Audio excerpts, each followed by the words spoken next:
story to tell you about today, and this is one that, what's burning? Oh, my pants are great. Okay, let's try this again.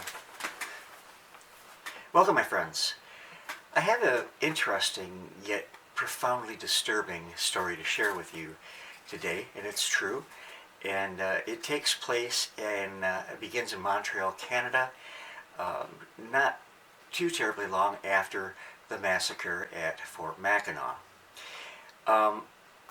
This is the story of the smallpox and how the British and the Union, I guess, at one time, used it to decimate the Native American culture here, which they didn't think had a right to be here in the first place because of a thing called manifest destiny, which the Europeans used as their excuse for being able to rape the Native American people of their lands. So having said that, I will start just a little bit prior to the story about the smallpox.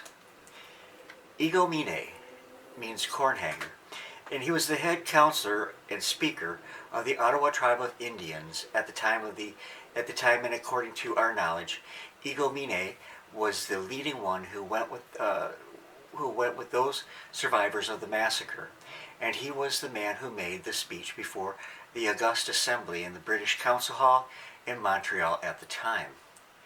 Nisaki, which means down the hill in our language, the head chief of the Ottawa Nation, did not go with the party, but sent his message and instructed their counselors in what manner he should appear before the British government.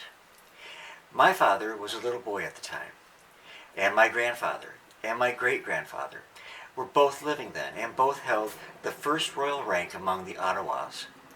My grandfather was then a sub-chief, and my great-grandfather was a war chief whose name was Pungowish, and several other chiefs of the tribe that I could mention who existed at the time were there.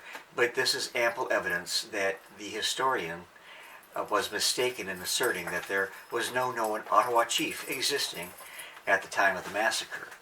However, it was a notable fact that by this time the Ottawas were greatly reduced in numbers from what they were in former times on account of smallpox, which they brought from Montreal during the French War with Great Britain.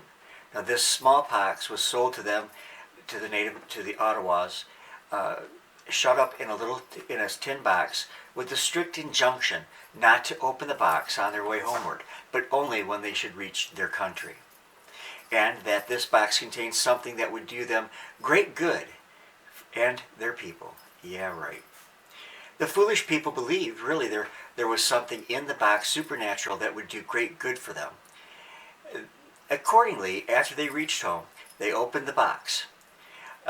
They took out a smaller box that was inside, and then another smaller box inside that one. And they took it out and they opened the smallest of the boxes and looked inside.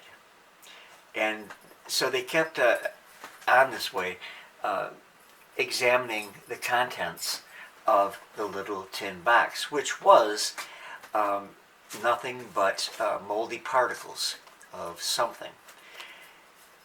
And they wondered very much what it was, and a great many closely inspected to try to find out what it meant. Well, but alas, pretty soon burst out the terrible sickness among them. The great Indian doctors themselves were taken sick and died. And the tradition says it was indeed awful and terrible. Everyone taken with it was sure to die. Lodge after lodge was totally vacated. Nothing but the dead bodies laying here and there in their lodges. Entire families being swept off the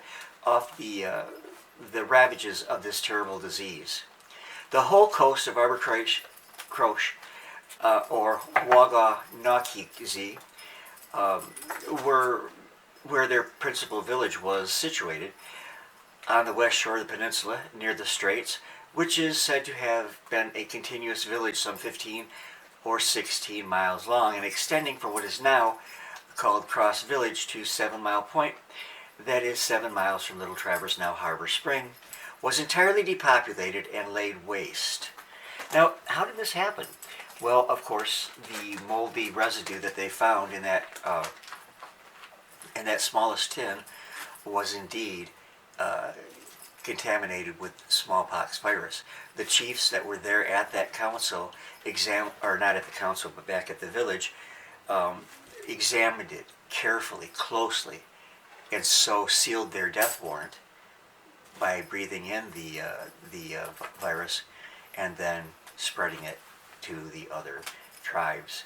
So it is generally believed among the Indians of Arbor-Croche that the wholesale murder of the Ottawa by this terrible disease sent by the British people was actuated through hatred and expressly to kill off the Ottawas and Chippewas because they were friends of the French government or the French king, whom they called their great father.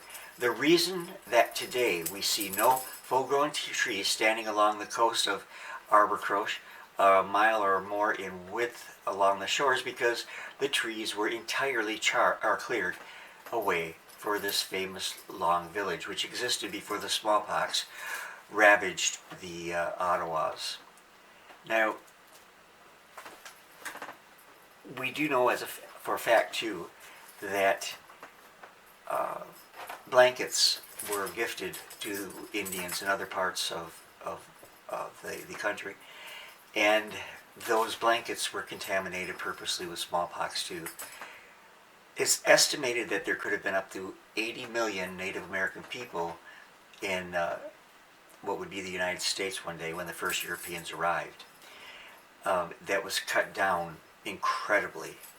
At any rate, these people suffered greatly at the hands of Europeans and their damnable notion of manifest destiny. So I hope that you found this interesting. I'm sure you found it disturbing as I do, but I wanted to bring it to you because, well, just because. So I hope that you found it interesting. God willing, I'll be back with you soon, and I love you all very much. Have a great night.